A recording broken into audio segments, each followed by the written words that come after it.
Before we do today's show, we want to say thank you to everyone who has pre-ordered and everybody who will pre-order the Twin Peaks Unwrapped book. We are approaching the 150 mark. And Ben, as you know, once we hit that 200 mark, we will be giving a special podcast to all the people who have pre-ordered, which will include a Kyle MacLachlan sample of his interview, as well as some other cast and crew. Some people that have contributed to the book are Kimmy Robertson, David Duchovny, Scott Frost, Mark Frost, Dana Ashbrook, Eric Del Rey, Jim Belushi, Ashley Judd, and David Patrick Kelly. And much, much more. We've got over 100 people that are from the cast and crew of Twin Peaks that have contributed to this. I can't wait for everybody to check out this book. So go to bluerosemag.com today, pre-order Twin Peaks Unwrapped, the book.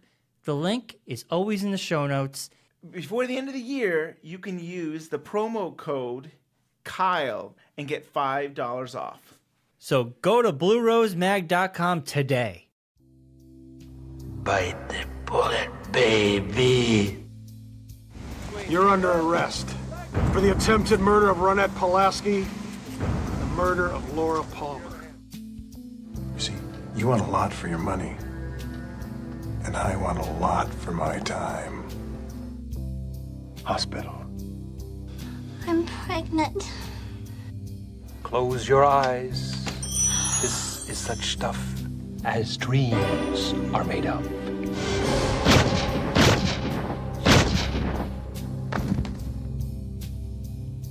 Welcome to Twin Peaks Unwrapped. I'm your host, Ben Durant, and beside me is Brian Kazaska. And Ben, today we have another community rewatch. Yeah, episode 7. This is the last episode of season 1. Oh, man. And we've got a great panel, and we've got Lindsay. Hello, this is Lindsay. You guys are the Bicks now, right? Yeah. Aidan and I were bickering Peaks before, and we switched from Twin Peaks to Shakespeare of all things. So we decided to shorten our name a bit just to cover cover all of our bases, I guess. The new and improved. I like it. Me too. Nice, thanks. We got Aidan here. Hello, this is Aidan, the other half of Bickering Peaks. And Joel. Hello, this is Joel from Lost in the Movies. And Joel, it was you who had this idea that when we get to episode 7, that you should be on the show and that you wanted to have the Bicks on the show with you. Why is that? Well, I wanted to be on it because I'm always fascinated to talk about Mark Frost's contributions to Twin Peaks. And I think there's been people in the Twin Peaks community who have kind of focused on that or brought it out in different ways. I know Andreas Hauskov has done a lot of work with that. And David Bushman, I think, has a book coming out of Mark Frost interviews. But Bickering Peaks, I believe, was it 2 years ago now that you guys started doing the Lynch Frost? Pretty close, yeah. Okay. They did a whole series. I mean, I should probably let them explain it, but they did a series where they went chronologically through both Lynch's and Frost's film TV canon. And so they reviewed every Frost scripted show or film up to, I think, 2004 or 5.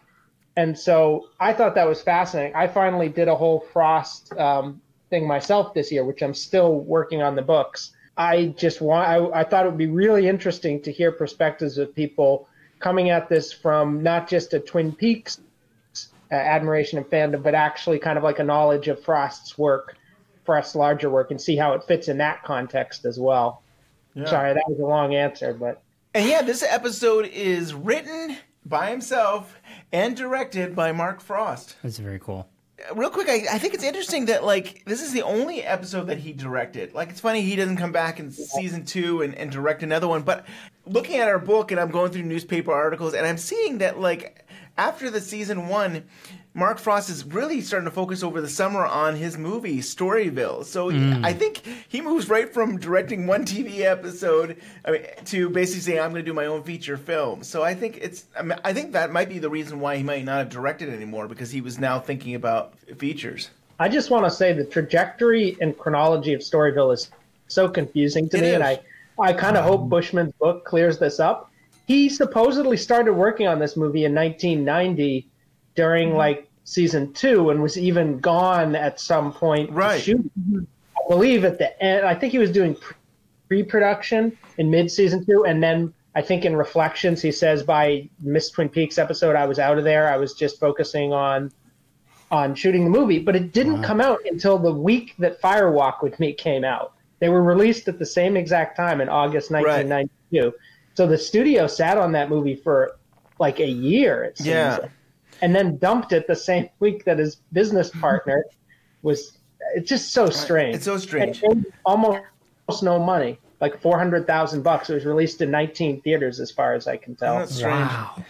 During the summer of 1990, he must be doing really early pre-production because that fall, besides Twin Peaks Season 2, you also had, what is it, Chronicles? Is it just called American Chronicles? American Chronicles, and one of them is at Mardi Gras. Yeah. And so Mardi Gras is in the same place where Storyville took place. So he actually was part of American Chronicles working on that episode. And at the same time, he's kind of looking for locations for where he wants to do his movie and stuff like that. So if he hadn't, I don't even know if he had written anything at that time. He could have been writing during season 2, but he at least had started to scope. In from newspapers, I'm learning. Yeah. I know we're way off course, but I think it's interesting because we're talking about Mark Frost and we don't get to talk about him enough. No. And, we had a whole month dedicated to Mark Frost. We used to have Frostober. Well, we're recording in Frostober. That's true. We are recording in Frostober. Yes, but it won't happen until November, so we should do November. It won't work. It doesn't work, yeah. So what do we think about this episode? I mean, we kind of start off in Jacoby's home, or is it his office? But they found there's Donna and James are trying to find the missing tape, I believe. Yes. They have they find the coconuts, and you find out that Jacoby's a little bit kind of a pervy kind of dude. He's kind of out there. You always knew that, didn't you? I know, but now you really know it. I mean, you knew he was a little. You could see why he lost his license or whatever happened to him. And then we go into the park, and that's where I never understand why is Maddie even still wearing that wig? She's at the park, and they video recorded everything, and she's still like still in character. Why did they leave her there? Yes, right. Why didn't she come along? When we were watching it too, we were wondering about that same thing. And I forget, it's been so long since I watched the episode previous to this, but does Jacoby go there expecting to see her? Did she tell him to meet her there, or was it just him on a hunch going there? So here it is. They told him she was video recorded with a newspaper, and she said go somewhere else. I don't know if it was Sparkwind 21. Yeah. No. She said I don't know if it's Sparkwind 21 or something. 21, but he sees the newspaper, and he sees that she's at Easter Park with the gazebo. Right. You could have done it earlier. Like the whole thing doesn't really make sense. Yeah. Like, you could have done it hours ago and not be in that location. But he sees the gazebo and decides that's where I'm going to go and see if she's there. Ignore where she said I was and stuff. It's convoluted, but gets him there. It gets him to have a heart attack. No, we could probably blame Harley Payton a little more for that because most of that takes place in episode 6. That's true. It's set up. Whenever there's something wrong, blame Harley Payton. I love episode 6 is my favorite non-Lynch episode of the series. But nonetheless, I think he got himself in a little bit of a plotting snafu there. And so Jacoby goes to Easter Park, sees who he thinks is Laura Palmer, and has a heart attack. Yes, brought on by a masked assailant. Who does anybody have a firm theory on who that was? Who's the guy that whacks him on the head? Yeah. I always thought it was Leland. Now with the gloves, because of the whole black glove thing. It is thing. without a doubt Leland. Yeah. Okay. And here's why it is Leland, because in season 2, he's interviewed by Cooper twice. Once I think once in episode 8, and then again he's interviewed, and this time hypnosis. He's hypnotized. Hypnotized, and at the time he's saying he smells engine oil when he's at. He says, "I smell engine oil at Easter Park," and then Cooper says, "That's not what we're talking about. We're talking about," and tries to steer him in another direction. But if he's never got that. Yeah, so the engine oil is, of course, Leland, Bob. And, Gotcha. That makes sense. I've always just, after seeing it a couple times, I was like, that's got to be Leland, the black gloves, and he was a mysterious guy doing things. But why would Leland know?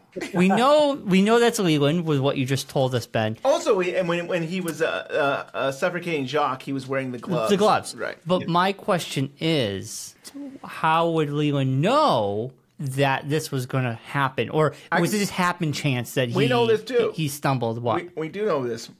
In episode 6, he is on the couch in the dark, and he sees Maddie leave the house, and so we just see him sit in the dark again. So he's following them. Yeah, gotcha. Yeah, and I was just gonna say it does seem like a Mark Frost kind of thing to do. Like I love this episode so much, and it is so Frostian. I don't know if that's a word we're gonna use, but that's what I'm going with, Frostian.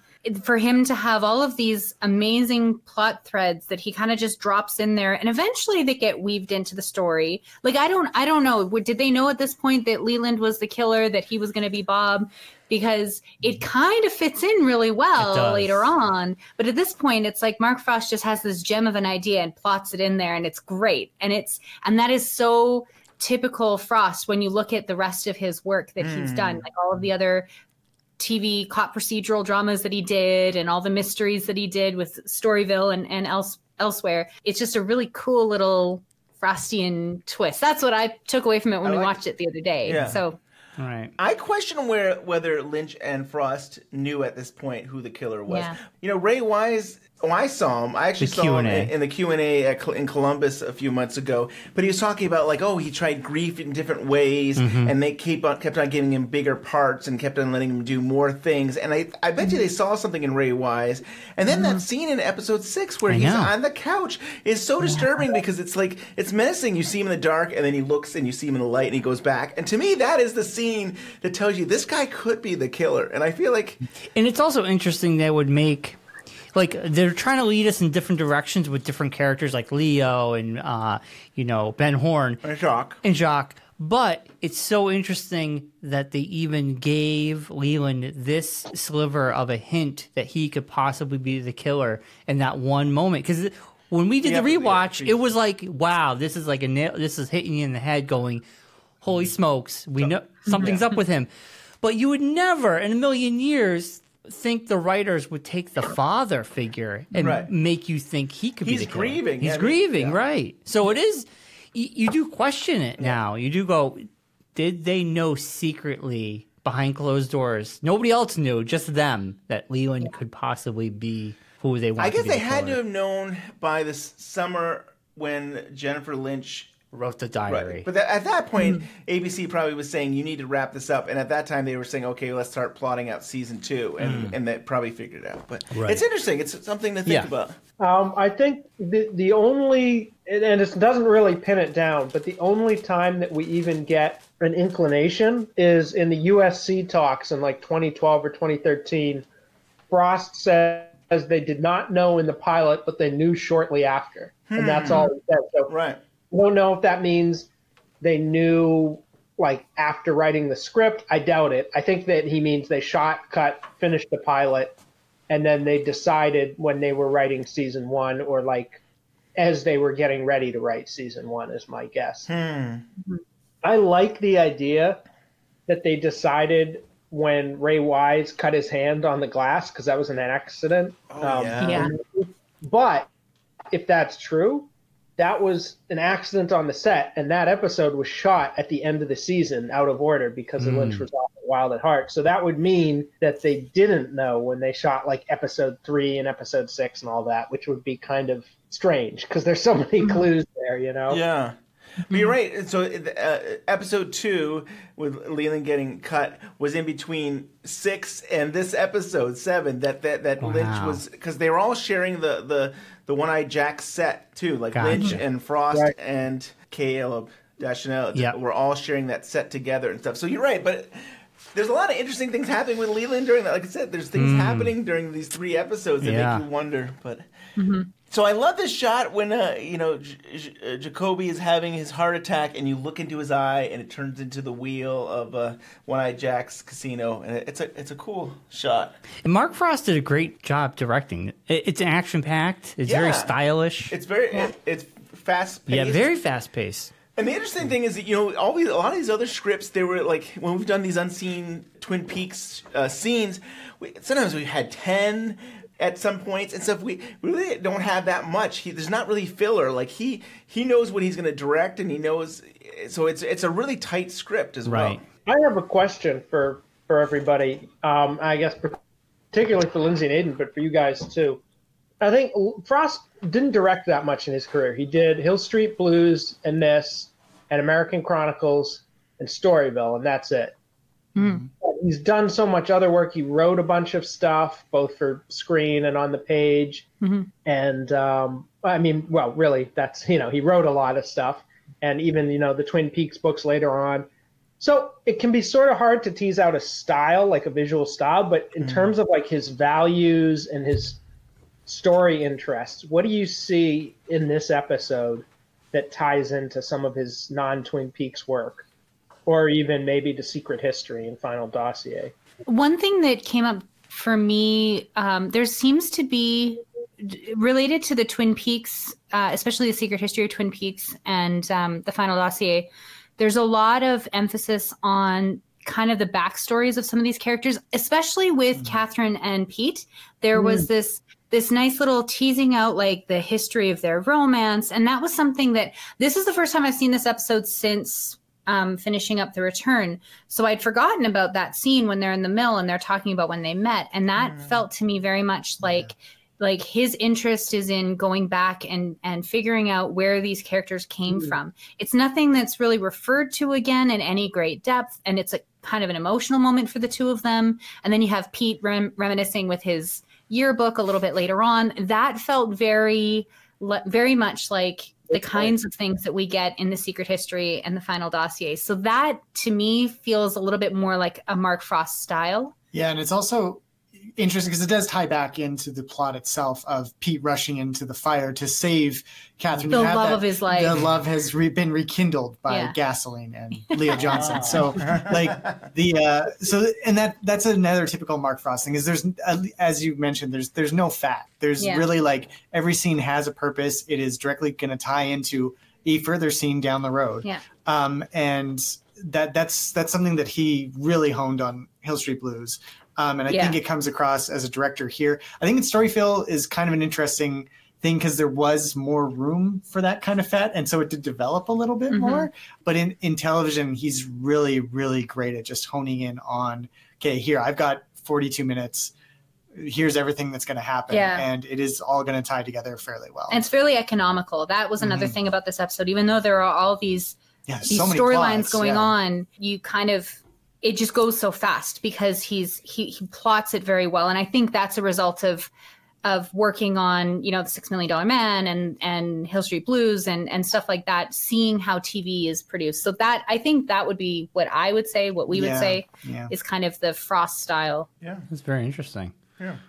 We have Cooper at the casino and there's Jacques. And he takes out his $1,000. I mean, I like that these things are all kind of tying together. The chip there. Yes, the chip. Yeah. The chipped chip. The chip. And bite the big one. Yeah, bite the bullet, baby. Yes. We've got two unseen Twin Peaks. One of them is around this time, and it's not that different from what is shown. It has Sherilyn Fenn talking with Blackie. Hi, I'm Schaffer the Darklord, and we are The Pink Room Burlesque. Unseen Scene 1. Interior, One-Eyed Jack's office, night. Close on a TV monitor, featuring an overhead angle looking down on Cooper and Jacques, as Jacques speaks to his pit boss.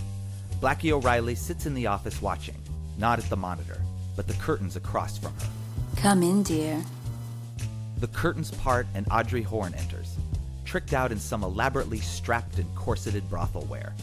Blackie appraises her with a cold commercial eye. Turn around. As Audrey turns, her eye is drawn to the monitor. She thinks she sees Dale Cooper, and it sends a jolt up her brainstem. While her back is turned, Cooper and Jacques walk away from the table and off the screen. Very nice. Audrey turns back, eyes drawn anxiously again to the monitor, now empty. Is something wrong? No. This outfit's a little chilly. You'll get used to it. This is a good night for you to break in. The owner's coming by. He likes to spend some time with all the new girls. Who's that? No names, child. You don't offer and you don't ask. Not with anyone. Yes, ma'am.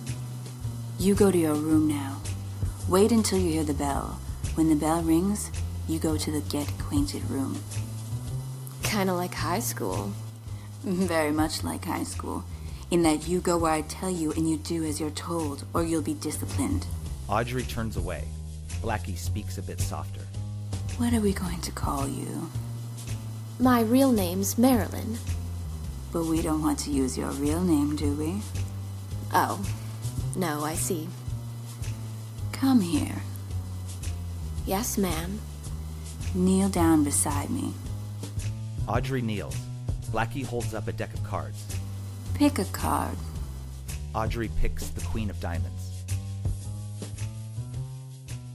Yeah, the one that stuck out to me is the line about it being kind of like high school, and then the reference to discipline and everything. So there were two things that kind of stuck out to me in that regard, is that we kind of forget that Audrey is a high schooler. Like, we forget that all these kids are high school students, really, until we get the Nadine plot line a little bit later in season 2. But it's kind of a little throwback to the fact that she is a high school student, which has been kind of forgotten. And then there's this weird sexual tension between Audrey and Blackie that is really much more present in this the cut scene than it shows up in the actual episode, even though it's still present in the episode. And I guess if I had a question for you guys, I was like, what do you make of that?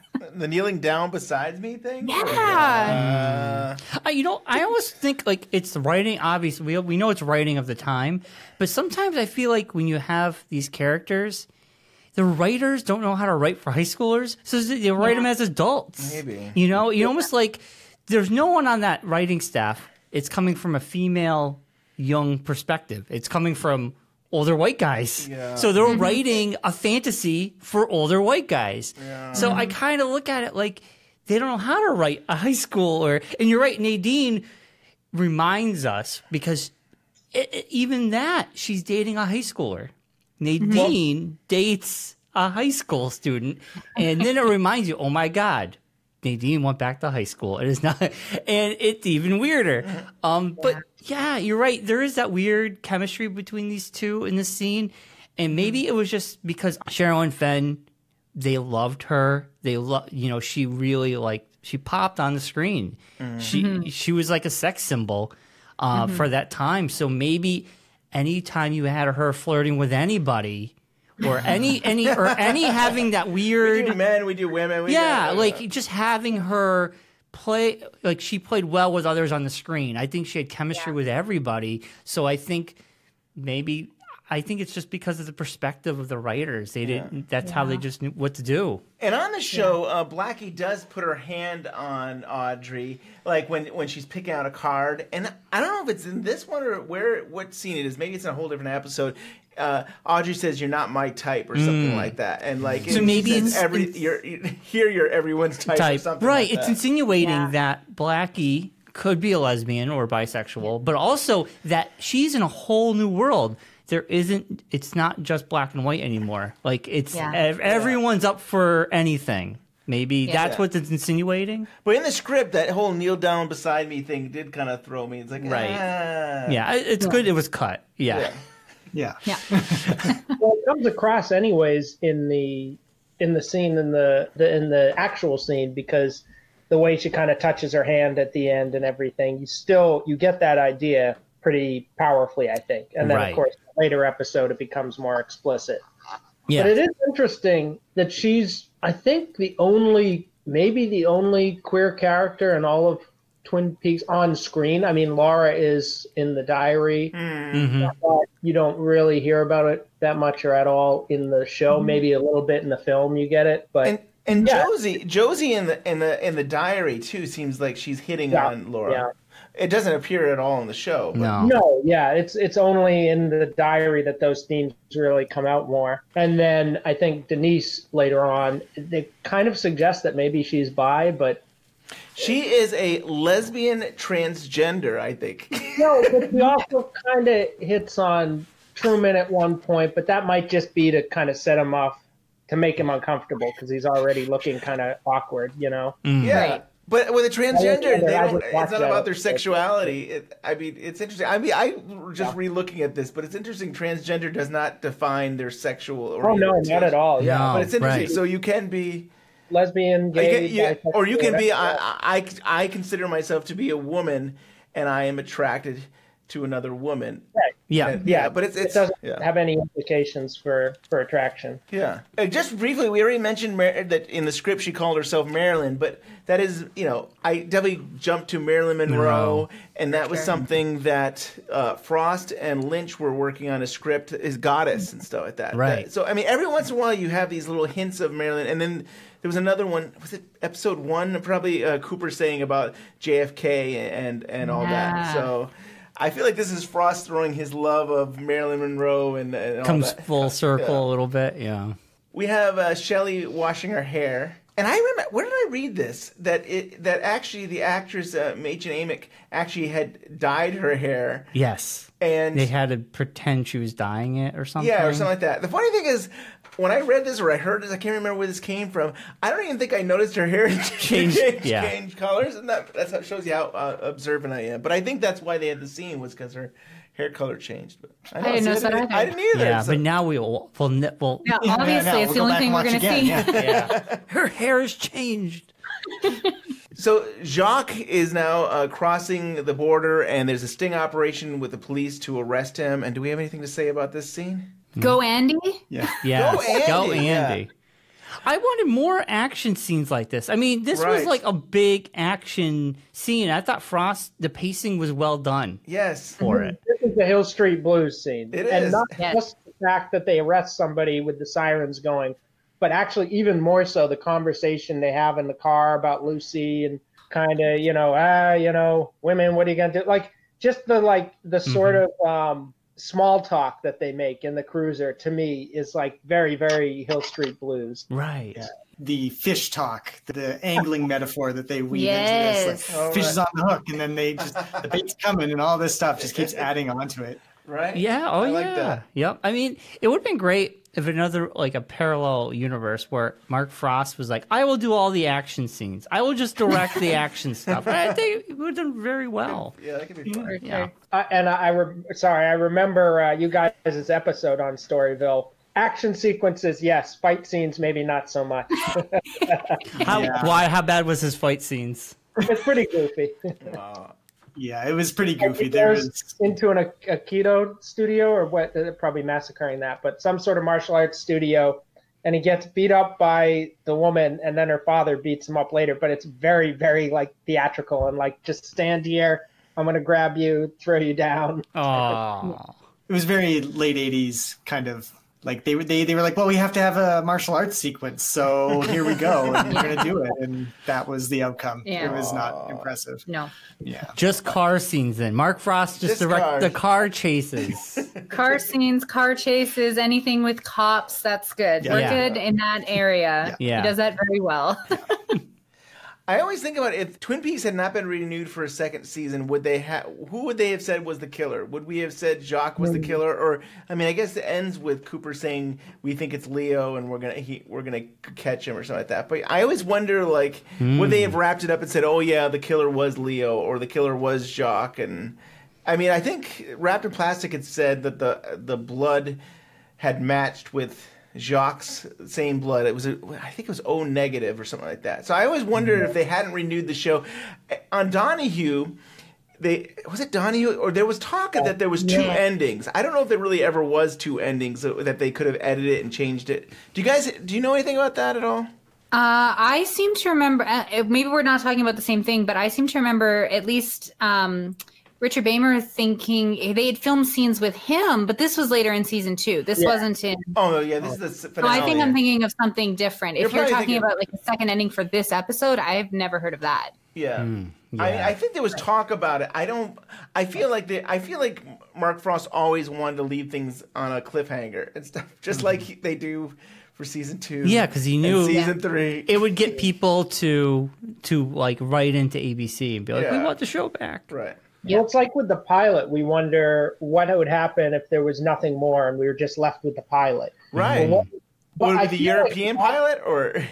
I feel like that's more of a possibility than being left with the episode 7, partly because at that point they invested so much and they actually had an actual audience that it was like, you know, they would have probably wanted to make a TV movie or something somewhere to get funding to like wrap it up. And plus also though, because the pilot is done in a way where you feel like this could just be open forever and we'll never know, and there's no way of knowing, and that's part of the sad, melancholy mystery of it. But episode 7 is not like that. Episode 7 is very plotty, very straight ahead. And to have this episode and then end it without any sort of resolution, I don't think would have felt right. It's probably partly why, you know, people were so upset at the time in some cases. Yeah. Video and stuff that we've probably seen. And I mean, they have a scene where James and Donna and Maddie are listening to Laura's tape. And we learn that James is a sad sack. The most embarrassing moment of any teenager boy's life. You're listening. I mean, can you, like, a part of me feels so bad for James in the scene because I'm like, can you imagine you're listening to tapes of your dead girlfriend and just shitting all over you? So sweet. Just I can only handle sweet for so long. I know. And then like they'll have to pretend like they care about James. Like, oh, James. And they're probably like, yeah, he's a little sad sack. But you know, I always felt bad for James. You know, I did. Especially because his current girlfriend is right there. Right. Yeah. And she, you know, she's probably thinking, man, how am I going to get out of this one? I'm stuck with him now. No. True story. From beyond the grave. Can I just say, before we get to the next scene, I'm very curious what people think of the rewriting, or the not so much the rewriting, but the re-recording of Laura's tape in this episode. To me, it feels totally... I mean, it is a totally different recording, but it really feels different from the way it comes off in episode 1 when we hear like half of it, because even the half that we've already heard is completely redone. It's funny. I never really thought too much about it, but I guess now that I think about it, you're absolutely right. They really aren't the same recording. So what are you saying, Joel? Like Jacoby and his coconut from performance. Yeah. Oh, so I always thought it was just like, you know, it's obviously a different part of a different tape. But you're saying... Yeah, I think it's supposed to be the same tape. Oh, see, I always took it because there was multiple tapes that it was just another part of a tape. Well, it goes further than the first time we hear it, but she's saying the same things. And in in the episode where Jacoby's listening to it by himself, she sounds distressed and confused. And in this, she sounds like she's almost like boasting, kind of. Right, you're right. Like, oh, yeah, really... You know, I like getting lost in those woods and all this. And it comes off very differently. And it's just interesting to me that they decided to kind of take it in a different direction. Yeah, so I don't know. I was curious to hear what other people took from that or thought about it. Yeah, it's like Mark Frost is recreating. I prefer the earlier version. Yeah. In post-return Lindsay looking at this, I'm like, well, it's just, you know, it's another timeline. It's a different Laura now, but I don't think that's how it works at this point in time. But it could be one of those weird little handstands things that somebody could write a theory about at some point. But true. I wasn't even I was thinking of the meta aspect, not even the like in world. But yeah, that's true. You could totally make a Philip Jeffries theory about it. Yeah, I think it is interesting though that because the picture you get of Laura in those first couple episodes is different than the one that emerges later on, right? Like where she is a little more flirty, and you realize, oh, she was into prostitution or drugs, and you know, you didn't get all of that right away in the first one. So I feel like this re-recording it kind of makes sense because for the purposes of this episode, the Laura that we're getting is not radically different, but it's more open and nuanced than the lore that we got in the first couple episodes. So I think it makes sense in that respect. Totally agree. Yeah. I was going to say, I feel like television used to be kind of throwaway. It wasn't like supposed to be something that was archived or saved forever. Like, especially think of soap operas where like they just kept on making them. Right. Like with soap operas, they would recreate the same scene from the last episode So I like this show called Dark Shadows. It was a soap opera gothic thing, and it was from the 60s, and they would recreate the scene from the last episode, and it wouldn't be the same. No. Like, it would be like they forgot line, or it just, again, like the approach they took was a little different. But the idea was never that they were going to save those episodes. It was just kind of like, we got to throw shows together every week. And it's maybe not quite the same now with Twin Peaks, but I still kind of think of it as like they're just trying to put out shows and not thinking, I don't know if they're always thinking, oh, Laura didn't sound like this from the last one. Yeah, in a way, nobody's going to go back. Nobody has the option to go back and compare the two. So they can change history as they go along, and no one's really going to notice. Yeah. I was trying to figure out when was it really popular, but I guess really Star Trek was when it was popular to start collecting things. So, I mean, there is some history there, but a lot of times it was a lot of people just think we make an episode, we sell some commercials, and we move on, and not thinking that this is something that people are going to analyze for 30 years. Yeah, because it's weird. I remember like certain shows would end on a cliffhanger, and the next week the show would come back, and like you're saying, they'd recreate that last 5 minutes, and they would slightly change it to allow your hero to escape. And you'd see him fall off a cliff, and then you come back next week, and that cliff, all of a sudden, he takes a left turn. And you're like, what? And that's how it would end. They would do that all the time. And they would totally change what happened. I think it's interesting, too, because Frost definitely seems to be more into like other aspects of the show sometimes more than Laura, even though he, probably played a huge role in creating her in the first place. But he always kind of says, gee, I was surprised that Lynch was so into her, or that the audience was so into it. Like, to me, that was just a way into the story. So I think I get that a little in this episode, where so much circulates around Laura, and she's this crucial plot point. But we're not really, I don't feel like we're getting the same kind of empathetic portrayal of her in a way. It's more like, and that to me plays out in the re-recording, where it's like she's more of just sort of the sultry kind of like fatale almost. And it's like, okay, we're using her as a method to kind of show James's vulnerability and Jacoby and this and that. And she's this interesting figure to look at from outside. And you get that too with like, and I'm not saying it's like totally judgmental or whatever, because obviously when Jacques is doing his thing and talking about how they were like sort of tormenting her, Cooper's obviously like disturbed by it, and we're meant to be really grossed out by him and everything. But it does very much feel like an outside portrait of Laura, whereas Lynch was much more interested in interior, kind of getting more personally eventually. Yeah, I feel like that plays out in this episode in really interesting ways. Yeah, I think that's a really great point, Joel, because you're right. In this episode and kind of in a few other episodes, a few other places, Laura really is she's like the way to comment on other characters. So this scene, it's really not about Laura. It's about her friends and her former boyfriend and how they react to things. It's not necessarily about her. So re-recording it doesn't seem like a big departure in that sense, because we're not even meant to really hear it. I think it's just a way to understand how James feels and how Donna feels about James and how they relate to one another with Maddie in the room, right? So it's interesting that Laura plays that role. She's so central. We all agree there, but it's in this instance, she's there, but she's not there. Yeah.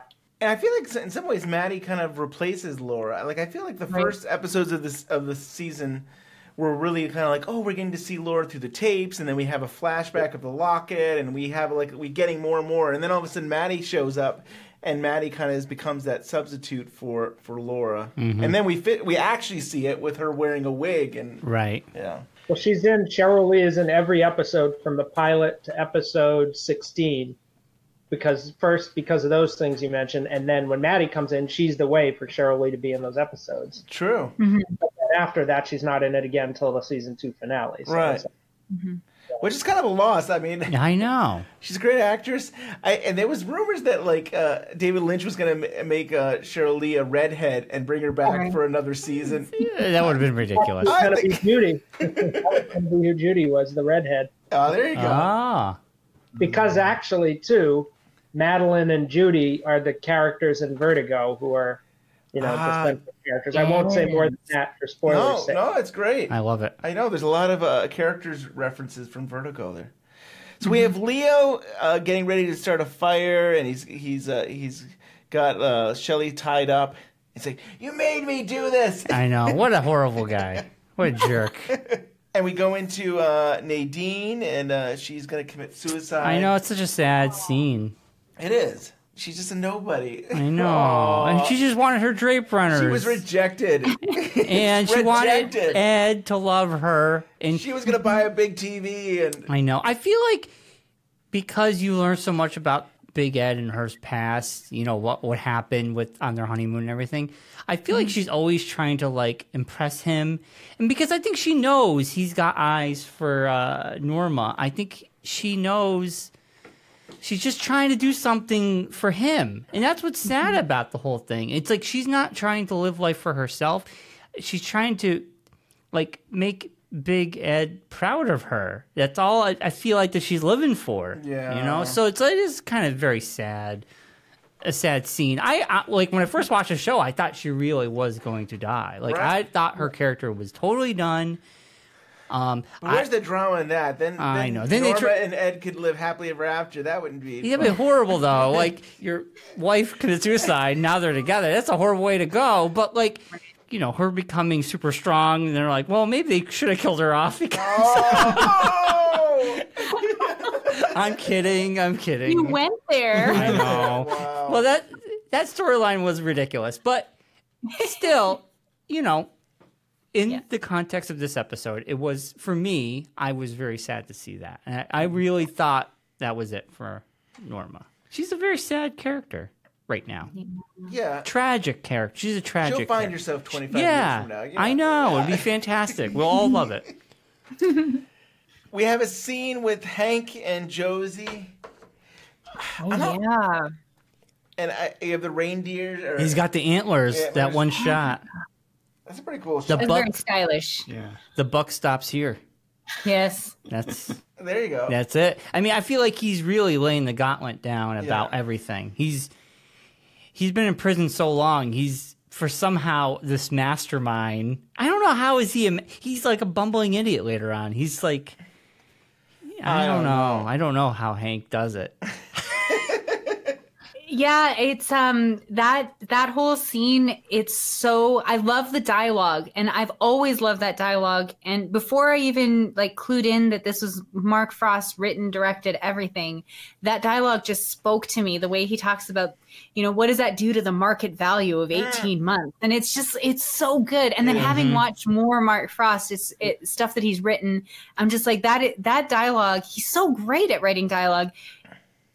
Everything else that Hank does, none of it rises to the level of this episode, which is really, really interesting. I do agree. This is a peak, I feel like, for a lot of characters. This episode and maybe a little bit the one before. I feel like Audrey's peak is in the prior one. I think this is already a little bit of a come down for her in a way because she doesn't have that much to do versus previous, which is like, the Audrey episode.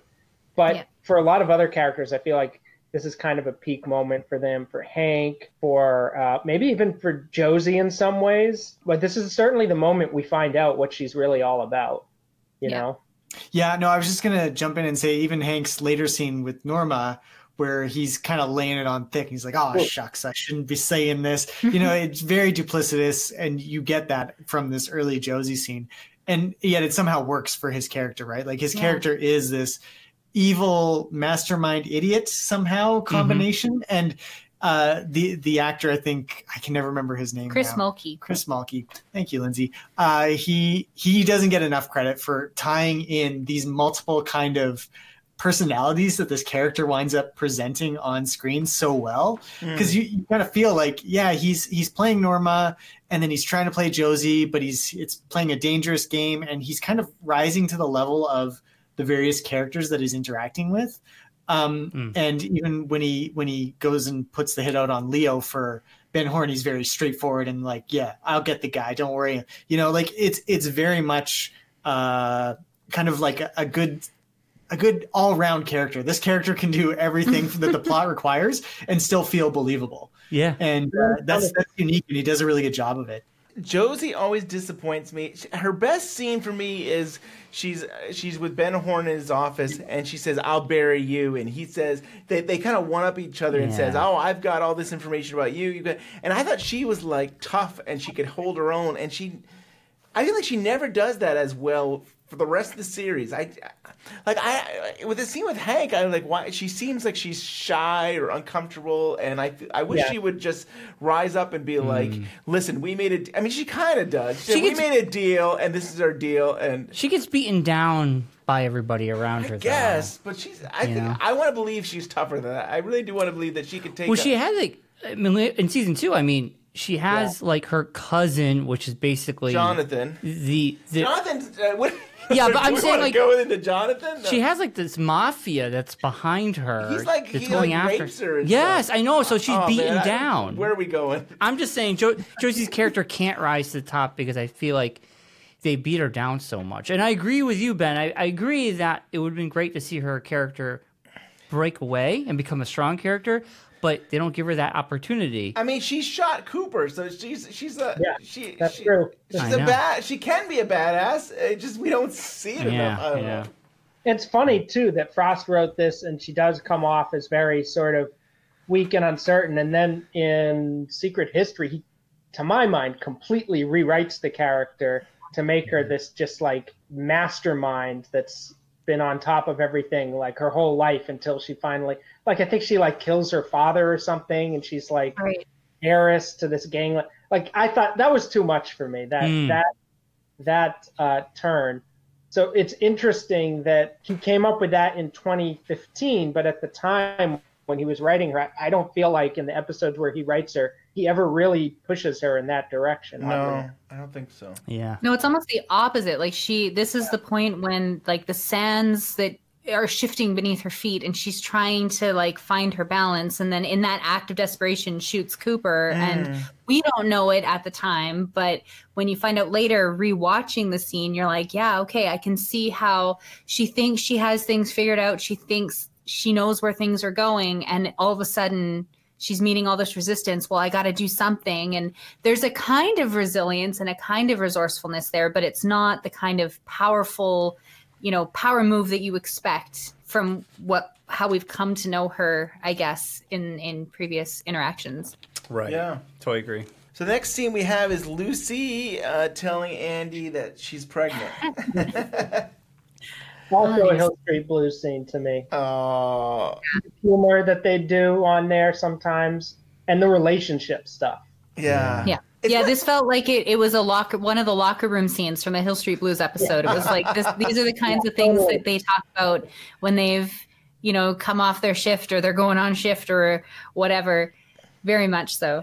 Yeah, it's funny because they're talking about the whole Andy shot Jacques, and then you have Lucy come in the front of the screen and basically watering the plants, and it's not about the shooting anymore. It's about this love relationship thing. It's funny that, like, I always think that Andy and Lucy are great together and they're so sweet together, but you forget how much they're apart. They're part most of the series. I mean, then Dick will become part of this, and you have it isn't until the end.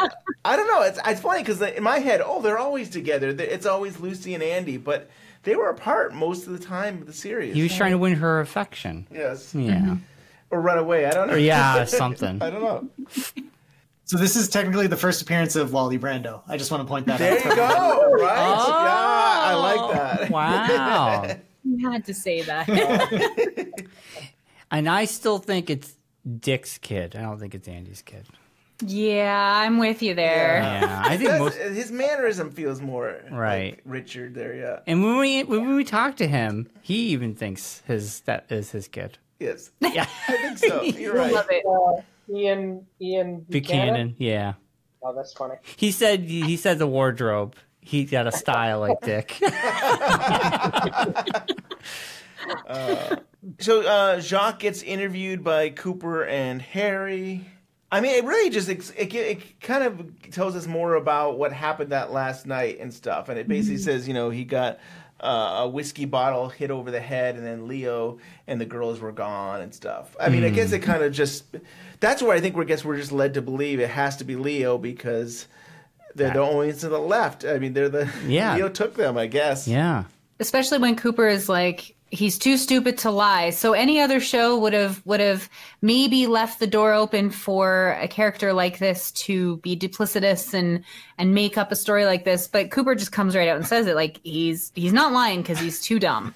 So there's no way that it's kind of a reverse cliffhanger type thing because you're taking people off the list of potential suspects. They do it with Jacoby too. Jacoby is knocked off the list of suspects after the tape scene a few scenes prior, right? So yeah, and that always makes me question, Lindsay, like how long could they have kept this up? Like who's left in town that we've met? And then with them introducing new people in the second season, it's like, oh, now we've got all new suspects. But it would have got convoluted. They kept adding people.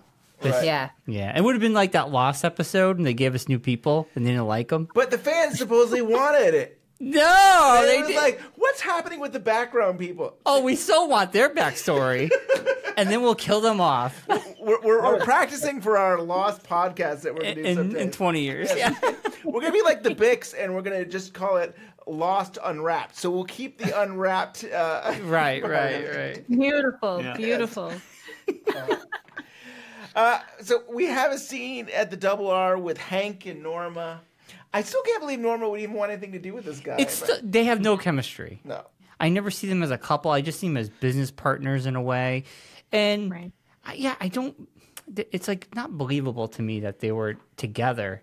And if so, why? What did they benefit from each other? I mean, what did she get from him? Because she got attention.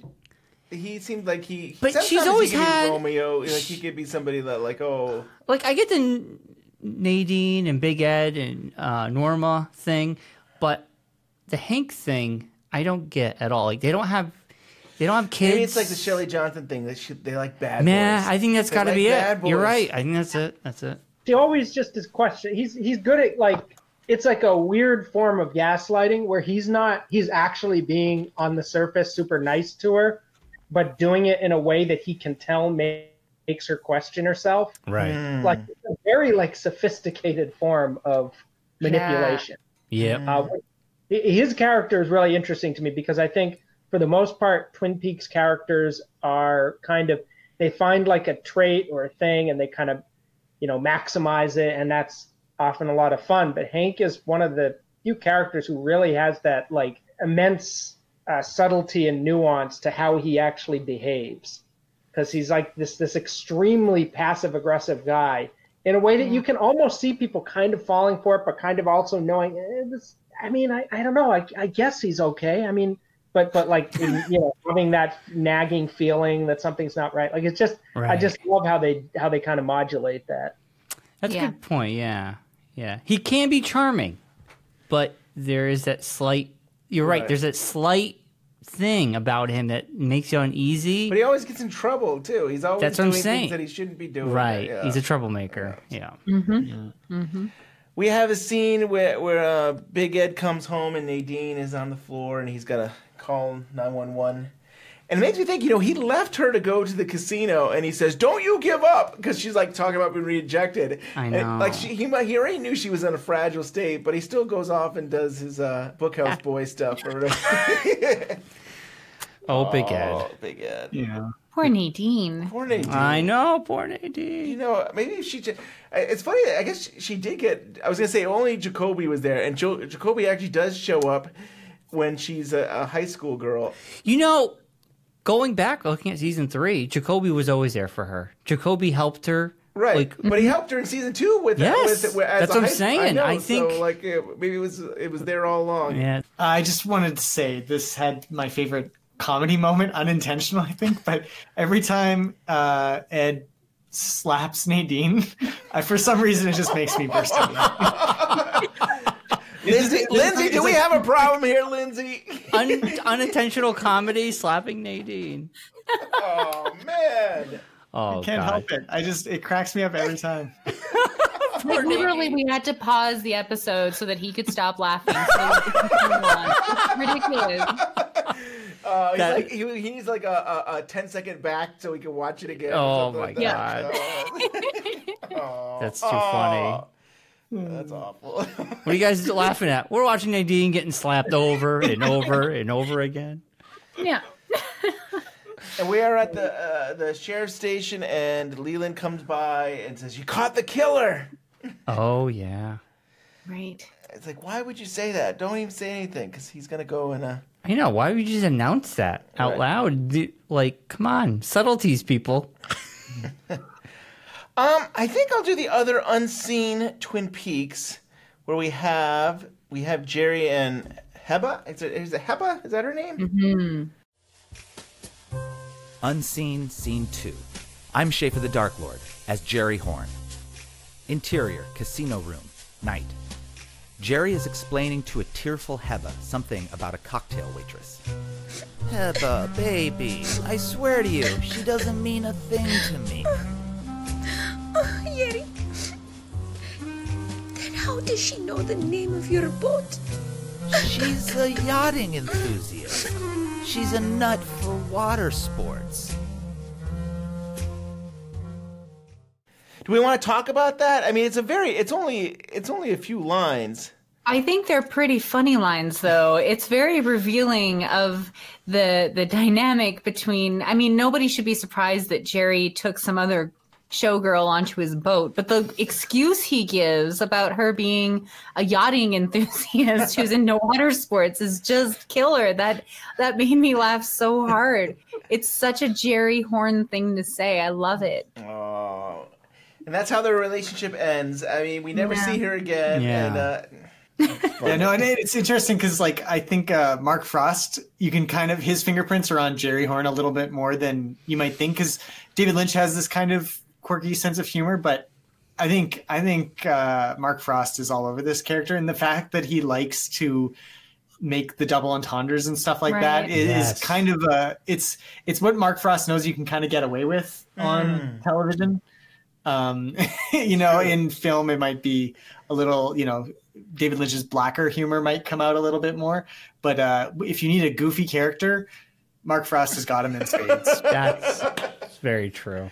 I was going to go to Bobby, going to check on Shelley at the Johnson house, and Leo is there waiting. Yeah, just hiding behind the door and waiting for him, like he knows he's coming. It's so menacing. He is just such a...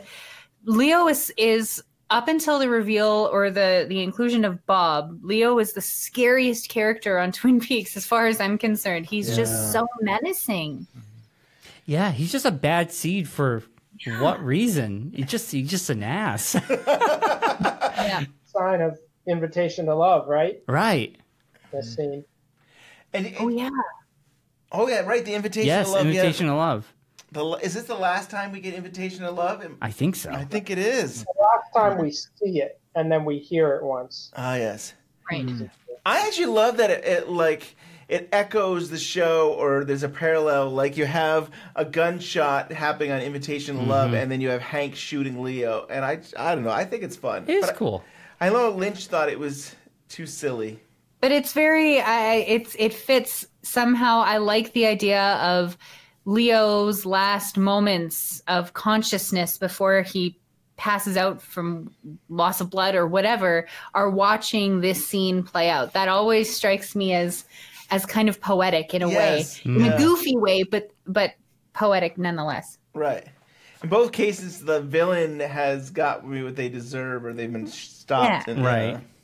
Yeah, exactly. Cool. Then we have Shelley and Kathleen and Shelley Johnson at the mill. Mm-hmm.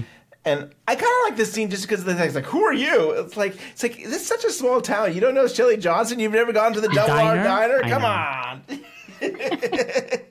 And I still don't believe that is it 15,000 it's supposed to be? I don't believe that. I believe that town is like 1,000. Well, didn't they say they had to make it bigger because the network thought? Yes. Yeah. I still think it's a small town. Me too.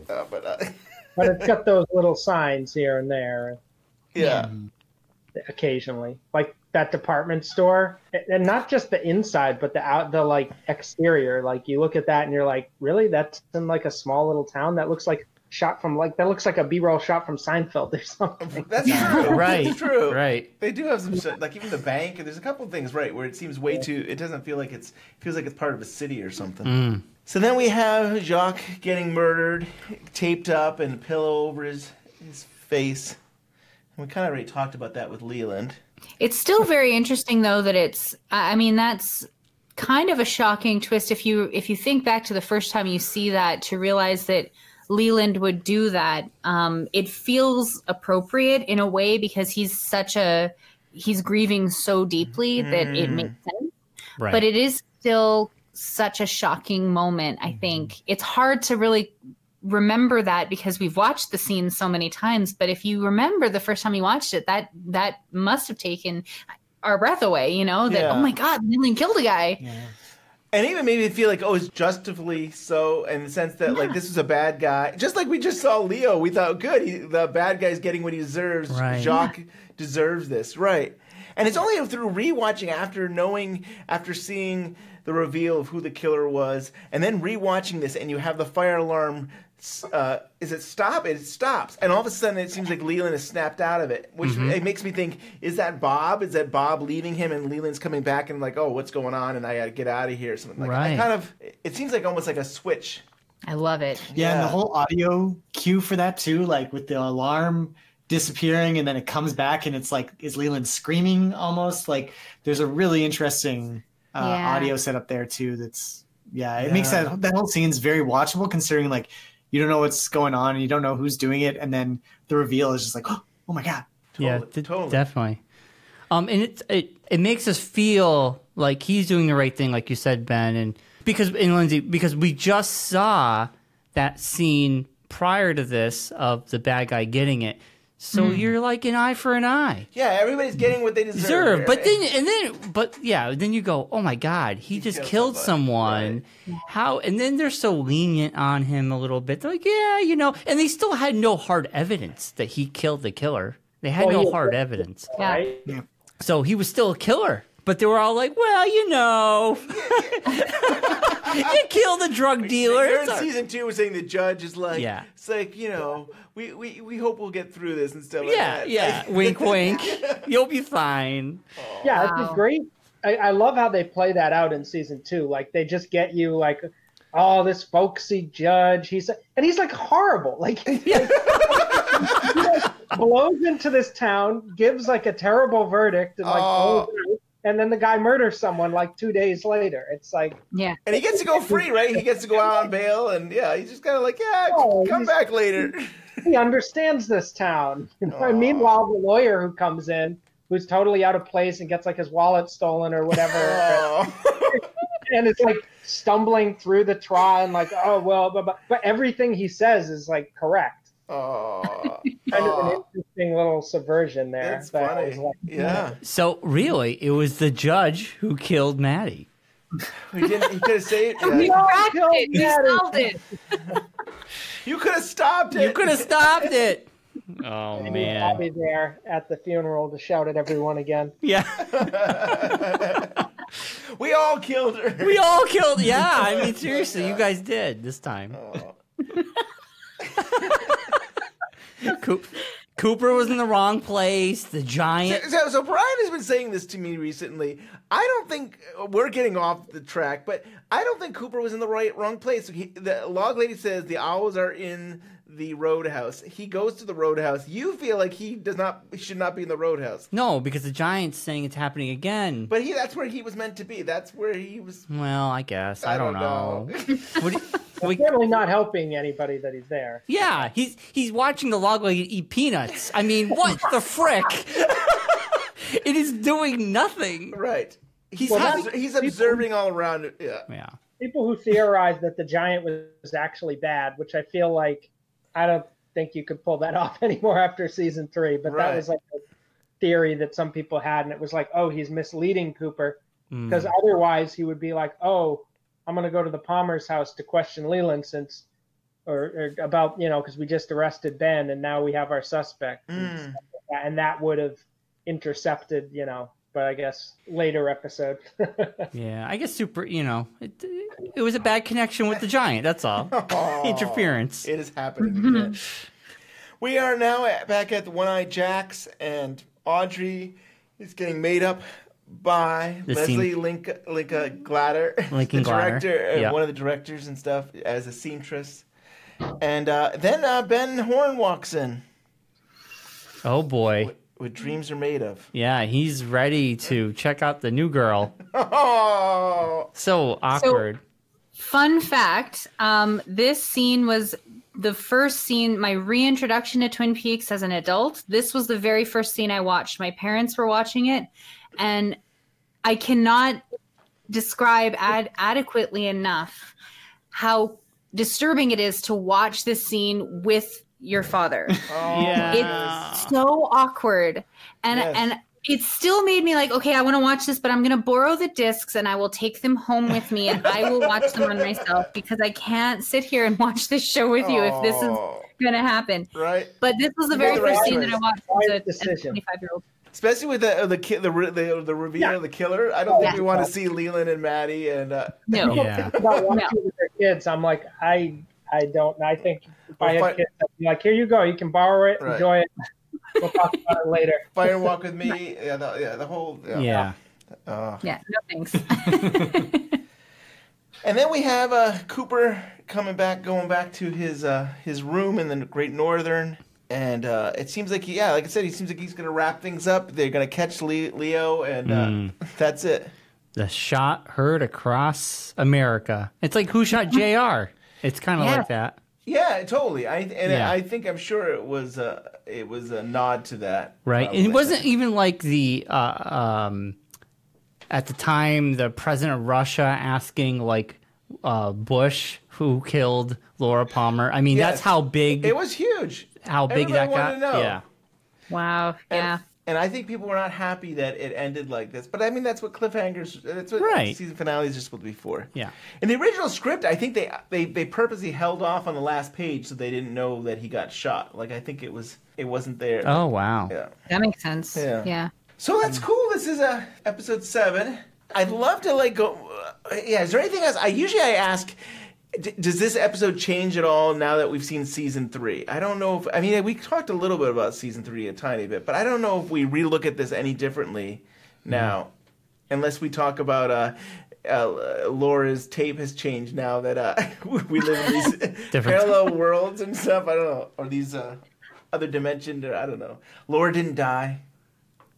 Well, but I guess there's the whole thing with Leland's culpability, knowing that he hadn't left the diary pages yet in the police station, right? Right. I feel like that would have happened. I feel like that could have happened when he did it. Yeah. I don't know. I don't know. I never really was able to square that circle, so I'm not sure. When he comes to the police station with the picture of Bob and says, "I know who this was," and and he holds it under his nose.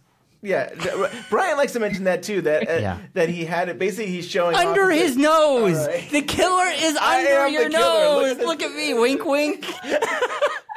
Bob does do that a bunch of times. Yes. He basically, episode 15 with the golf clubs and Leland's going golfing and he shows Cooper. He's like, "Oh, you want to look at my clubs?" And there's a bag with a dead Maddie. body. Yeah. I mean, he gets very cocky to the point of like, "Hey, look, you're not going to get me. I'm right here." Yeah.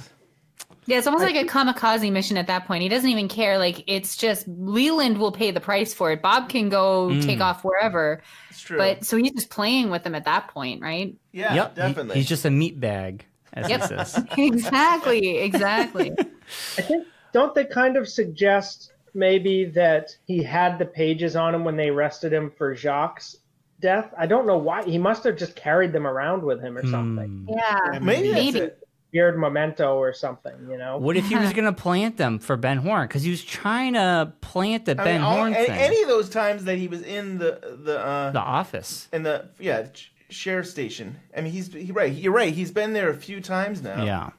Mm-hmm. That makes sense. The only reason to hide them would be if thought they were going to search him there. Right. Yeah.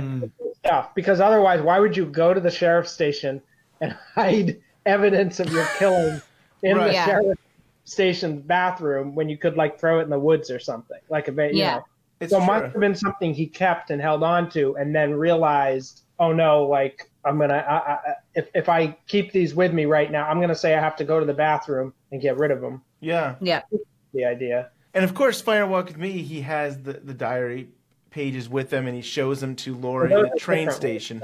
Yeah. What are you saying? Is that different? Those are the ones that they found by the train car out there. Oh. I believe. Okay. Yeah. I don't know. So. Oh, you're right, because would these be some of them, and he kept that one for some reason. Yeah, it is. It's very confusing. Also, because in the film, Harold gets the diary way before she would have written that. So True. she would have had to have like a third diary. Oh man! She knocked on the door. It's like, I know I gave you the diary, but I have one more entry to read. Right, comes back. It's the ledger all over again. How many ledgers do you need? Oh man! Do we burn this diary, or do we? Yeah, or we keep this one. All right. Oh man. So yeah, this is the Mark Frost episode. This is his one that he directed. Do we have anything more to say about Mark Frost in this episode? I think this is just one of those amazing episodes. It's one of my favorite episodes of the series, hands down. It's easy to watch. It's there's something for everyone. I think there's a little bit of love story. There's a little bit of action. There's the mystery, the intrigue. There's murder. There's just it's a really well written, well crafted episode. So kudos to Mark Frost. Definitely. Yeah, definitely. And it's too bad he didn't do more. I think know. he could have directed more episodes, but it's kind of surprising though that there isn't. The one thing there isn't is any supernatural stuff. Yeah, true. And we know from his later writing and even some of the sort of discovery of what he himself brought to Twin Peaks that he loves that stuff. Yeah. So it's interesting to me that for whatever reason, season 2, like it has a few elements of that in there, but it just trends away from it toward something else. They're totally focused on the criminal world. It's like somehow it seems like he felt like because this episode was all about kind of tightening up the plot screws and getting us to that, a cliffhanger scenario, that there wasn't room for that type of stuff because it was a little more open, maybe? I don't know.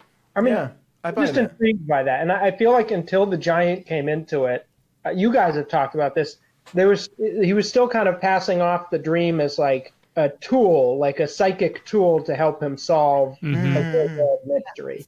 Yeah. Until episode 8, we don't really get the sense that there's like a supernatural spirit world element here, other than the dream, which is quickly sort of turned into something else. Right. Mm-hmm. I will just add though, there's the whole, Sarah having visions and Cooper saying, I didn't want to go because I'm a strong sender. And so there's elements there, and there is stuff in the script. I want to say it might be the episode. But it's like between humans, you know what I mean? That's true. Like, it's not That's true. That's a good point. Coming into it, right? Other than whatever Bob is, and kind of they leave that open. Mm-hmm. So the question is, why was that introduced in season 2? Season 2 definitely opened it all up to be supernatural. I mean, we have more room to explore it. I think. Maybe you're right. I mean, they did have 22 and episodes. this is like, we got to keep that plot engine going, and so they're kind of bound to all this real world, down to earth stuff, especially by this episode. Yeah, very true. Well, I'd love to hear about the Bicks, what you guys have been up to. You've got, can I still call it a new podcast? Yeah, I think so. I think that's fair to say. We've got about 13 episodes under our belt as the new Shakespeare focus. So, it's been going well. It's definitely a different world than Twin Peaks. Especially, we have to actually read plays and stuff. Wow. I mean, that's really hard for us because we're more visual people, but it's fun and it's different, and it's something we enjoy talking about, which is kind of the whole reison we do this. Yeah. It's the reason we started this one, because we love talking about Twin Peaks and we wanted to share it. So now we moved on to a different topic, and it's been great. And if there's somebody out there who hasn't listened to your podcast, can you tell us, like, what is a typical episode like? In the new format, we take turns kind of on explaining what we're talking about, and we get through our analysis, and then the whole bickering part, we've tried to focus a little bit more on that. I think that was one of the complaints from our listeners in the previous episodes, is that we didn't bicker enough. And as a married couple, it's something we do quite naturally. So to actually have a section of our podcast, we call it marriage counseling. We kind of go at it for 10 minutes about an issue that we want to talk about. And that it's fun to be able to do that in a, this context of Shakespeare and talking about an issue from the play or an issue from history or whatever, which sounds dry and boring, but we hope we make it a little bit more interesting. But that's kind of the angle we take when we head into things. Cool. That's right. I think it's fun. I'm not a huge Shakespeare person, really, but I enjoy your podcast. Well, thank you very much. And Joel, it's been 4 years in the making, but we actually finally met you in person. At Worcester, Massachusetts. Yep. Yes, that was fun. What were we doing? Well, we went to the Rock and Shock to meet some Twin Peaks people, and like a con, Joel. Right? Yeah. It's like basically a con. It's metal and horror. Yeah. And we saw some weird vendors there that didn't make any sense, like pet supplies or whatever. Yeah, that was funny. I don't know what that was about. It was weird. But it was a great time. We met Joel finally, and we got to meet Eric Del Rey. Sherilyn Fenn was there. Ray Wise was there. Yes. Derek Mears. Derek Mears. And tell about that. So we were there, and I think Joel, correct me if I'm wrong, I think he goes, oh, I do the typical arm wrestling pose. And I don't know if Joel said something in, I think one of us said, how about all three? And he goes, I've never done three. Yes. So the three of us arm wrestled him, and the picture. Simultaneously. Yeah. And the picture came out fantastic. Oh, it's a great picture. Yeah. So good. That's awesome. And he was so nice. If you're a Twin Peaks fan and he's at a one of these cons, go talk to him. He came up to us without our solicitation, without us even asking him a word. He saw the T-shirts, and he just gave you everything he experienced on that set. I mean, it was a great story. I mean, yeah. Yeah, like he came over to us, shook our hands, and just went into it. There was no like prodding. He was so friendly, so nice. Yeah. He didn't charge for the photo. Right. It was only I got an autograph, which he charged, but the pictures were free. But if you want to know about Twin Peaks, about his time on set, coolest guy. Nice my God, he'll just give it to you. He just tell you everything. Right. Some people are like a little more like they're standoffish, but he was very friendly. Oh my God, beyond friendly. Yeah, I've never met anybody that friendly at a con. Like he was just so happy that you were there. He was so happy to be there. Yeah. Granted, it was Friday night, the first day of a 3-day event, so his energy level was so high. He's been in a lot of genre stuff because it was like a horror convention, and he had like pictures.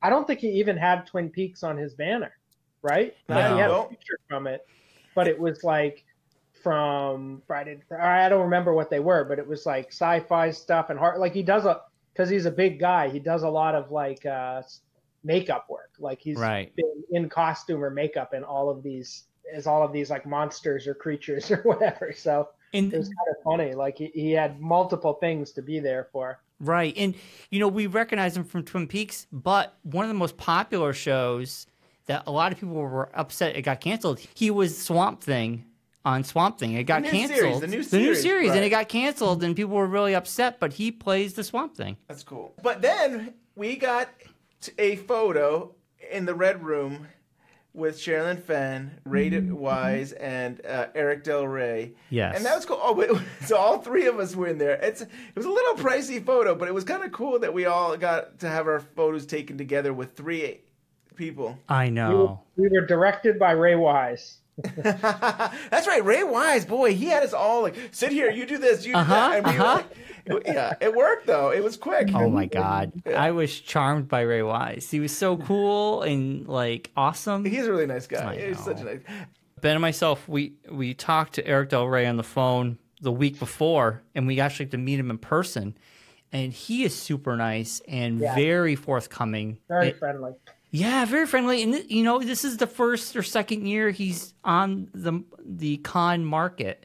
Like, he's stayed away from all this for so long, and now he's out and about, and he is really taken back by people coming to see him because he's like, I don't get it. But he loves talking to the people, and he's a very welcoming person, and you can tell this is a different world for him, and he's still taken back by it. Like, he feels weird about it all, but he likes talking. 25 years ago, he was told that, he could go to these type of things like that, and he was like, no, that's not for me. And now he's like, seems to be enjoying it now. But right. So that was our time. That was kind of cool. And then we went to a diner and hung out with Joel for a little bit. Wait, Joel, can you tell everybody about the diner? How Lynchian it was? I mean, we had a very nice older waiter, but he was much faster than the one on the show. Yeah. We all have breakfast. Oh no, we had pies there. That's right. We all had pie. I had chocolate cake because for some reason they were out of pies, so but it ended up working out because you guys got kind of small pie pieces, and my chocolate cake was like gigantic. It was massive. So this diner was so small. It's like an old station diner, an old converted train trolley into a diner. It had like four or five booths and a bar and a very small walkway. So this diner was so small that the cook was also the guy working behind the diner bar, and you had one guy taking orders. So it's so small and comical. This is why it's Lynchian. The waiter would come over. We would ask him, what do you have for pies? So he would turn around and yell at the cook. The cook would come out, what do we have for pies? The guy would say all the pies. We could hear him. He was in earshot. He was right there. He would turn around and then repeat it to us. I heard it. And he did this for everything. Yes. And then when the food was up, the cook would go make the food, put it on the bar, and say to the patron that was sitting there, could you pass that to the table behind you, please? So, like, our food was just passed to us by people sitting at the bar. Orders were just repeated, even though we all heard it. It was very comical and it felt like you're in Firewalk with Me. You were in the Haps? The other town there, I almost want to say, for a Twin Peaks fan, that's a feature, not a bug. That's right. Right. So true. Oh my God. It's a good time. It was a great time. Are you talking about that president that got impeached? I know shit from Shanola. And then 5 minutes later, you'll ask again the same thing, right? Right. Oh, man. Man, this has been fun. This is so cool to get you guys all together and to do this, and it's a good time. Yeah, thank you so much for inviting us on. This was a blast. We were looking forward to it for like 2 weeks. Yeah. This is amazing. So before we end the show, we'll go around real quick. You guys can give your information, how people can find you. So we are on Twitter at the Bicks Pod, on Facebook at facebook.com/thebickspod, and you can go to thebickspod.com, which is our new hosting website. And you can find our podcast on iTunes, Spotify, all everywhere the you get spots, your regular podcasts. Just search Bicks, right? The Bicks. Mm-hmm. The Bicks. You got it. You can follow me at Lost in the Movies on Twitter. My website's LostinTheMovies.com. And I have a Patreon, patreon.com/LostinTheMovies, where this month's podcast is going to be talking about Twin Peaks' relationship to the, according to Twin Peaks Unwrapped, greatest Lynch film of all time, which is, as we all know. That'll be fun to do. Oh, wow. I can't wait. This is so cool. And if you want a double dose of Joel, he's going to be on when we do Season 2 Madness. Ooh. I know. I wonder what will happen in that. What will be the best episode of Season 2? You'll have to tune in to find out. I think it's going to have little Nicky in it. I've got 2 words for you. Masked Ball. Yes. That could really take could go all the way. Place your money on that one, people. Before we go, you can send us an email at twinpeaksunwrapped@gmail.com. Follow us on the old Twitter. Like us on Facebook. Subscribe to us on iTunes. Give us that 5-star review. We're on Google Play. We're on Stitcher. And a big thank you goes out to the unseen players. Francine, the Lucid Dream. Seedy Edie. And Schaffer the Darklord, thank you so much for doing today's 2 scenes. And we will be back next week with our annual Community Feedback Podcast.